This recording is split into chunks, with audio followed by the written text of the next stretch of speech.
নমস্কার বন্ধু, আমার চ্যানেলে সকলকে জানাচ্ছি স্বাগতম। আজকের ব্লগটা আরম্ভ করছি আমি এখানে। বাজে এখন সকাল 7:30। আপনাদের দাদা চলে গেছে ডিউটি।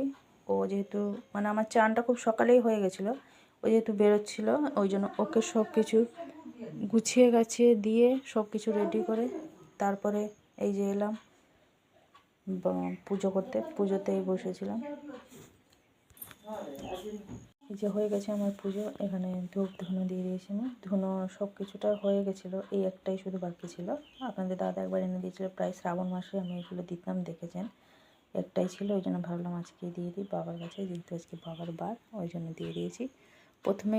প্রথমে আমি চান করে আগে হরি গাছের সেবা দিই, তারপরে এসে নিচেটা পুজো করি। আগে হরি গাছের সেবা দিয়ে এসেছি, তারপরে এখানে পুজো করছি। সোনু এখন উঠে পড়েছে, ঘুম থেকে উঠেই ও ব্রাশ করছে। ওদের আজকে হচ্ছে বাংলা পরীক্ষা।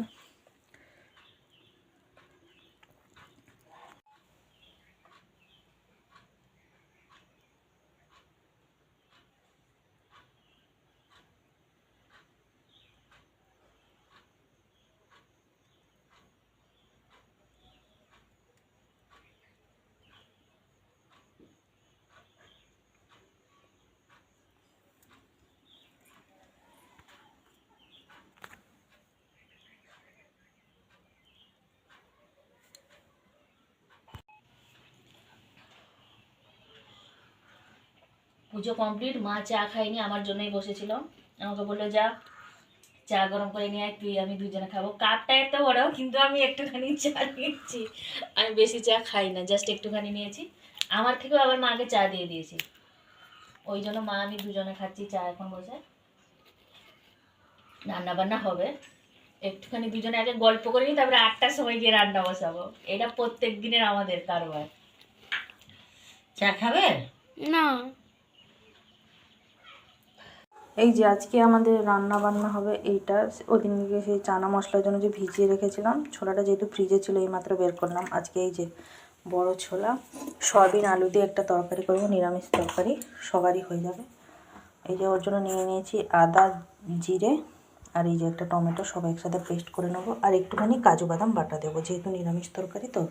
চারমগজটা থাকলে ভালো হতো, যেহেতু চারমগজটা নিয়ে প্রেশার কুকারে দিয়ে দেবো। ছোলা আলু সয়াবিনের তরকারি। আর মা একটুখানি আলুটা এখানে বেশি করে একটুখানি সেদ্ধ করে নিচ্ছে। ওই বাবা একটুখানি আলু সেদ্ধ হলে বাবার ব্যাস, বাবার জন্য একটুখানি ওই তেল লঙ্কা তো করবো না, একটুখানি কাঁচা লঙ্কা পেঁয়াজ রসুন এগুলো ভেজে বাবার জন্য আলুটা করে দেবো। আর আমাদের বলেছি, মা তুমি আমার জন্য একটুখানি আলু ভাজা করবো আমি, তুমি একটুখানি আলুটা কেটে দেবে আলু ভাজার জন্য। আমার আলু ভাজাটা খুবই ভালো লাগে, এমনি নিরামিষ দিনে আলু ভাজাটা আমার খুবই প্রিয় হয়ে যায় আর কি। এই যে আলুগুলো এখানে মা কেটে ধুয়ে পরিষ্কার করে এনেছে। এবার আমি সমস্ত আলু দিয়ে দেবো প্রেশার কুকারের মধ্যে।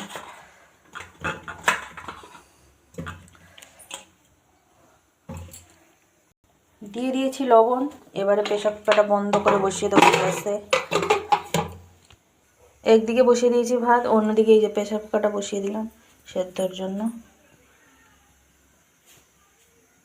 সকালবেলায় যেন বড্ড তাড়াহুড়ার কাজ থাকে, বিশেষ করে এই টাইমটা, যতক্ষণ বাচ্চারা স্কুল না বেরিয়ে যাচ্ছে, যাদের বাড়িতে সকালে সকালে রান্না, তারাই বুঝবেন যে সকালবেলা আমাদেরকে কোন পরিমাণে ছোটাছুটি করতে হয় সত্যি। এবার যেদিন যদি পড়া থাকে শুনুন, তাহলে আর হয়ে গেল। যেহেতু এখন পরীক্ষাটা চলছে, যেহেতু সাড়ে গেছে, এখন পড়াটা বন্ধ আছে ওর সকালবেলা, এখন যাচ্ছে না। তো যেহেতু বন্ধ আছে, নাহলে স্যারের কাছে পড়া থাকলে আরও সে অবস্থা, সেদিনে আমার একদম পুরো 12টা বেজে যায় সত্যি। এদিকে কাজ, আবার যদি বাজারের দিকে যাওয়ার থাকে সে একটা এক্সট্রা কাজ। কাজের কোনো আর সীমা সংখ্যা নেই। হ্যাঁ, এবার 7-এ উঠবে শুনো, তখন ওর পড়ার চাপটা আরও বেড়ে যাবে। মানে আমি যে কি করবো সে এখন থেকে আমার প্রচুর টেনশন হচ্ছে যে কি করব আমি। সকালবেলায় ওইটাই আপনাদের দাদার সাথে আলোচনা হচ্ছিল যে কোথায় কোথায় পড়তে যাবে বা কি কি বৃত্তান্ত। এবার আমাকে তো ওকে দেখতেই হবে সন্ধেবেলাটা। ও আগে পড়তে যাচ্ছিলো ম্যাডামের কাছে, সকালবেলাটা আমি দেখছিলাম। পরীক্ষার সময়টা সকালবেলা ওকে আর দেখি না, ওটা নিজে থেকেই পড়ে। আমি একটুখানি ওই সন্ধেবেলা পড়তে বসে। যাই হোক, এবার 7-এ আমাকেই পুরোটা আবার দায়িত্ব নিয়ে নিতে হবে। এতদিন আমারই দায়িত্ব ছিল, 6টা জাস্ট ওকে দিয়েছিলাম, আবার 7 থেকে সেই আমাকে আবার ওর সাথে পড়াশোনা করতে হবে। মানে মায়েদের পড়াশোনা জীবনে শেষ নেই। আমরা যে মানে পড়াশোনা পরে যে মানে ভাবছিলাম যে আমাদের জীবনে আর পড়াশোনা আসবে না, যেহেতু আমাদের বিয়ে হয়ে গেছে আর পড়াশোনা করতে হবে না, তখন মানে মাথার মধ্যে এইটাই একটা চিন্তা ভাবনা ছিল। বাট এখন মনে হচ্ছে যেন সেই পুরোনো দিনগুলো আবার ফিরে এসছে ছেলে মেয়ের মাধ্যমে। তো পড়াশোনাটা কখনই শেষ নেই, সারা জীবন পড়াশোনা করে যাওয়া, ছেলে মেয়েকে পড়াশোনা করানো মানে নিজেরই পড়াশোনা হয়ে যাচ্ছে, এইরকম একটা ব্যাপার হয়ে গেছে আর কি। এই যে এখানে নিয়ে নিয়েছি একটুখানি কাজু বাদাম আর শুকনো লঙ্কা, ঝাল অনুযায়ী শুকনো লঙ্কা নিয়ে নিয়েছি, আর গোটা জিরে আদা তো ছিল, সাথে একটা টমেটো, সব একসাথে পেস্ট করে নেবো। আর এই যে গোটা গরম মশলাটা, এটা আমি আলাদাভাবে বাটবো, একটুখানি শিলেতে বেটে নেবো এটা। এদিকে সয়াবিনটা ভিজিয়ে রেখেছিলাম, হয়ে গেছে, ভালোভাবে ধুয়ে পরিষ্কার করে নিয়ে চলে এসেছি। ভাতটা এদিকে এই যে হচ্ছে, ছোলা আলু এদিকেও সেদ্ধ হয়ে গেছে। তার ভাবটা বের করার জন্য এইভাবে রাখা হয়েছে, নিজের থেকেই বেরিয়ে যাক আছে এখনও। চলুন তাহলে আমি এদিকে মশলাগুলো সব বেটে নিই। এই যে হয়ে গেছে পুরো পেস্ট এদিকে, এবার এদিকে এইটা আমি শিলেতে বেটে নিয়ে আসি। এদিকে পেস্ট করে দিয়েছিলাম মশলা, এই যে রান্না বান্না চলছে।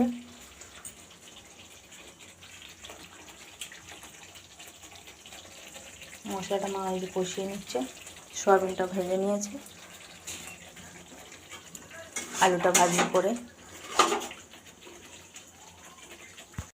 তরকারি রান্না হয়ে গেছে, মা রান্না করে নিয়েছে তরকারি। এদিকে এই যে সেদ্ধ আলুগুলো একটুখানি চোখা করবে, একটা টমেটো বের করে নিয়ে আসছে, পেঁয়াজ কুচি, রসুন কুচি, কাঁচা লঙ্কা কুচি। ওদিকে গরম জল বসানো হয়েছে, সোনু আর মা দুজনে চান করবে বলে। এদিকে আমি সোনুর জন্য ভাত নিয়ে নিয়েছি, আলু ভাজা হয়ে গেছে। এই যে এগুলো যেহেতু নিরামিষ, ওই জন্য সব নিচে নামিয়ে রেখে নিয়েছি। এদিকে বড় ছোলা, সয়াবিন, আলু দিয়ে একটা তরকারি হয়েছে, সোনুর জন্য নিয়ে নিয়েছি। একটা টমেটো ভাতে দিয়েছিলাম, নিয়ে নিয়েছি। এবার চলুন ওকে খাইয়ে দিই আমি, তারপরে আমরা দুটো খাবো, মা আর আমি দুজনে। বেজে গেছে 10টা, সুন্দর দিকে চান হয়ে গেছে, ও এবার রেডি হচ্ছে। আমাদের এই যে খাওয়া দাওয়ার পরে বাসনগুলো সব মাজামুজি করে নিয়ে চলে এলাম। মা এই যে লাস্টে আলু চোখাটা করলো, যেহেতু পেঁয়াজ রসুন দিয়ে রান্না করছিল ওই জন্য। হ্যাঁ, তো খাওয়া দাওয়া সমস্ত কিছু কমপ্লিট হয়ে গেছে। এদিকে গরম জল কিছুটা নিয়ে নিয়েছি, কিছুটা মায়ের জন্য রেখে দিয়েছি। এবার সোনু রেডি হচ্ছে, এবার আমি রেডি হবো।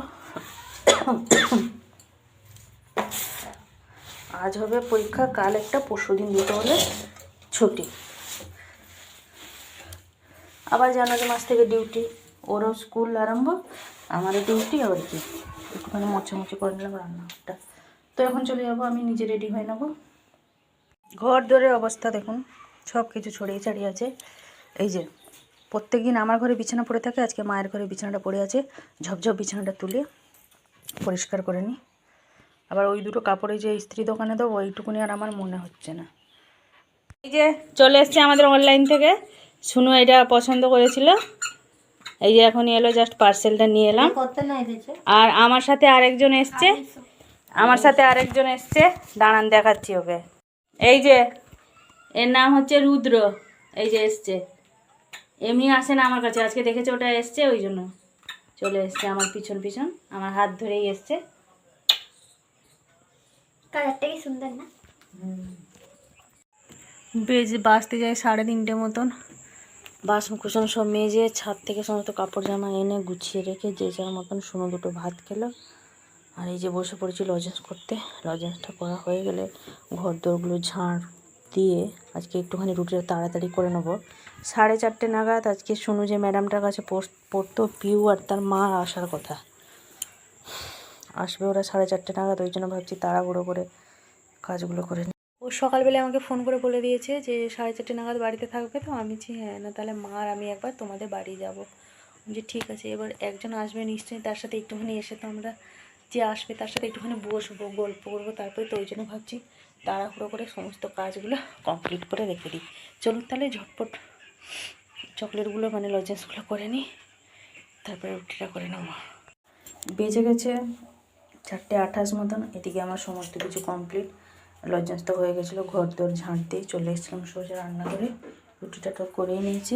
এদিকে এই যে চাও করা আছে, ওরা এলেই গরম করে দেবো যদি বাই চান্স ঠান্ডা হয়ে যায়। এদিকে সমস্ত কিছু রেডি করে নিয়েছি, কাঁচের গ্লাস বের করে নিয়েছি, মিষ্টি নিয়ে এসেছি। এই প্লেটে মিষ্টি সার্ভ করবো। গ্লাসে জল, মগে জল ভরে নিয়েছি, 3টে কাপ বের করে আরেকবার করে ধুয়ে ভরে নিয়ে নিলাম। এটাতে সার্ভ করবো বিস্কুট আর চা। সব কিছু গুছিয়ে গেছে, রেডি করে রেখেছি। দেখা যাক কখন আসছে ওরা। শুনো এদিকে হাই করছে। হাই না বাই কোনটা? হাই। আচ্ছা, আপাতত সব কিছু কমপ্লিট। রান্নাঘরের কাজ, বাড়ির কাজ সব কিছু কমপ্লিট, শুধু সন্ধে দেওয়া। ওরা আসবে, একটুখানি বসে ওই আড্ডা গল্প হবে আর কি। চলুন তাহলে এবার চলে যাই দুপুরটাতে, মানে ঘরে চলে যাই। বেজে গেছে এই যে সন্ধে 5টা। এই যে এসে কার্ড দিয়ে গেল শ্রী দীপক মালিক, মানে আমাদের বড়মশাইয়ের নামে আর কি। মেয়েটার নাম হচ্ছে সৃজিতা, মানে পিউ পিউ আমরা বলি, ভালো নাম সৃজিতা, ছেলেটার নাম হচ্ছে অর্ণব। বিয়ের কার্ড শুনে এখানে পড়ছে কী কী লেখা আছে। কিচ্ছু খেলো না ওরা, কাকিমাও কিছু খেলেন না। চা করেছিলাম, ওরা বলছে না আমরা কিচ্ছুই খাবো না। ওরা চা বুঝি, আমরা খুব একটা চায়ের ভক্ত না, কিছুই খেলো না। চলুন তাহলে আমি এবার সন্ধে দিয়ে দিই। এই যে কিছুই খেলো না ওরা, সব কিছু এত জোগাড় যন্ত্র করা হলো, কিছুই খেলো না। থাকবে, মিষ্টিগুলো সব আমারই পেটে যাবে।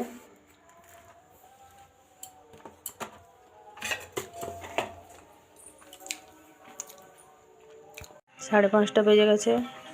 মাকে চা দিয়ে দিয়েছি, চা খাওয়া কমপ্লিট। এই যে শুনু আমাদের চা খাচ্ছে, বলছে মা চা আছে, আমাকে চা দাও। আমি চাটা খেয়ে নিই, তারপরে তুমি আমাকে ভূগোলের সব কোশ্চেনগুলো ধরবে।